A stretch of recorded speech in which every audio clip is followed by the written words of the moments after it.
Exams almost sir पे है। चरक संहिता का सूत्र स्थान तो बहुत ही वाइड है, चैप्टर्स भी बड़े हैं। कौन सा इम्पोर्टेंट सबसे ज़्यादा टॉपिक ऐसा है जो मुझे करना चाहिए ताकि मेरे मार्क्स अच्छे स्कोर हो जाएं? If you are suffering from this question then this video is for you. Hello everyone, welcome back to the channel Ayurveda first, doctor Kirti this side. आज हम लोग इस छोटी सी वीडियो में सिर्फ इतना आपको बताने वाले हैं कि आपके एग्जाम पॉइंट ऑफ व्यू से चरक संहिता सूत्र स्थान चैप्टर नंबर 1 यानी कि दीर्घजीवितयम अध्याय में सबसे ज़्यादा इंपॉर्टेंट टॉपिक्स कौन से हैं। वैसे तो चैप्टर 1 पूरा ही बहुत ज़्यादा इंपॉर्टेंट है, बट स्टिल काफ़ी बड़ा भी है और बहुत सारे टॉपिक्स हैं। तो ऐसे मोस्ट इंपॉर्टेंट टॉपिक्स जो आपको बिल्कुल भी स्किप नहीं करने हैं। Most of the times exam में वो क्वेश्चंस पूछे जाते हैं और वो आपको रेडी करने हैं। So let's start with the important topics. 15 important topics हैं। फर्स्ट, आयुर्वेद अवतरण, श्लोक के साथ याद करना।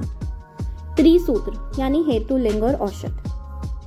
आयुर्वेद की परिभाषा बहुत अच्छे से आपको याद होनी चाहिए, श्लोक के साथ विद एक्सप्लेनेशन। आयु के लक्षण और आयु के पर्यायवाची बहुत ज्यादा इंपॉर्टेंट है।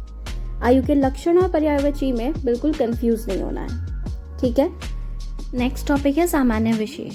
उसके लिए जो श्लोक आता है, सर्वदा सर्वभावानाम सामान्य वृद्धि कारणम, है ना, कि जो सेम चीजें हैं, जिस गुण की, जिस द्रव्य की सेम प्रॉपर्टीज हैं, उनसे उसकी वृद्धि होगी, और ह्रास है तो विशेष यानी ऑपोजिट वाले से उसका ह्रास होगा।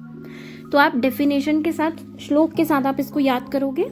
एक्सप्लेनेशन या एग्जाम्पल आप अपने हिसाब से भी दे सकते हो, ठीक।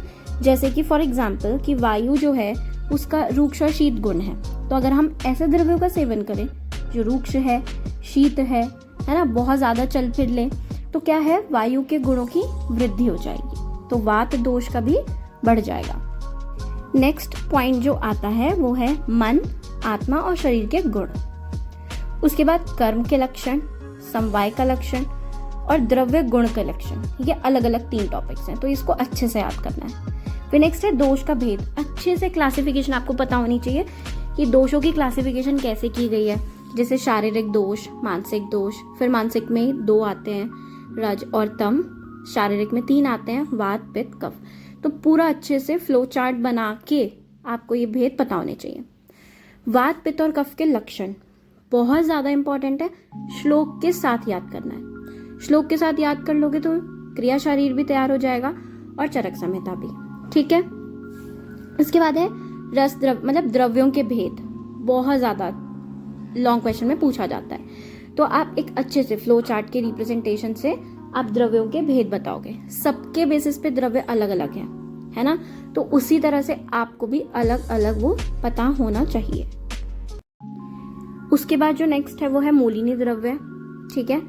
उसके बाद मूत्र संख्या और उनके गुण, मतलब 8 प्रकार के मूत्रों का वर्णन किया हुआ है, 8 प्रकार के दूध का वर्णन किया हुआ है, तो इनके गुण आपको पता होने चाहिए। किसमें कौन सा रस प्रधान है, तिक्त रस है, कटु रस है, कषाय रस है, क्या वो काम करता है, छोटी छोटी टर्म्स आपको पता होनी चाहिए। उसके बाद आता है शोधनार्थ प्रयुक्त द्रव्य, वेरी वेरी इंपॉर्टेंट। एमसीक्यूज में पूछ सकते हैं, शॉर्ट 1-2 नंबर के क्वेश्चन में पूछ सकते हैं। तो जो शोधन के लिए जो द्रव्य बताए गए हैं, ठीक है, स्नूही, अर्क, शीर, ये सब वो आपको अच्छे से करना है। चैप्टर के लास्ट में उत्तम चिकित्सक के गुण बताए हैं, वो आपको याद करने हैं। तो इस तरह से ये 15 मोस्ट इंपॉर्टेंट टॉपिक्स हैं आपके चरक संहिता सूत्र स्थान चैप्टर 1 में। अगर आपको ये वीडियो थोड़ी भी हेल्पफुल लगी और आपको लगता है कि हाँ इट्स हेल्पफुल, तो आप कमेंट सेक्शन में लिखिए ताकि मैं और वीडियोस भी अपलोड करूं अलग अलग चैप्टर्स के इंपॉर्टेंट क्वेश्चन से regarding. Please do like, share and hit the subscribe button to stay connected with us. Thank you for watching.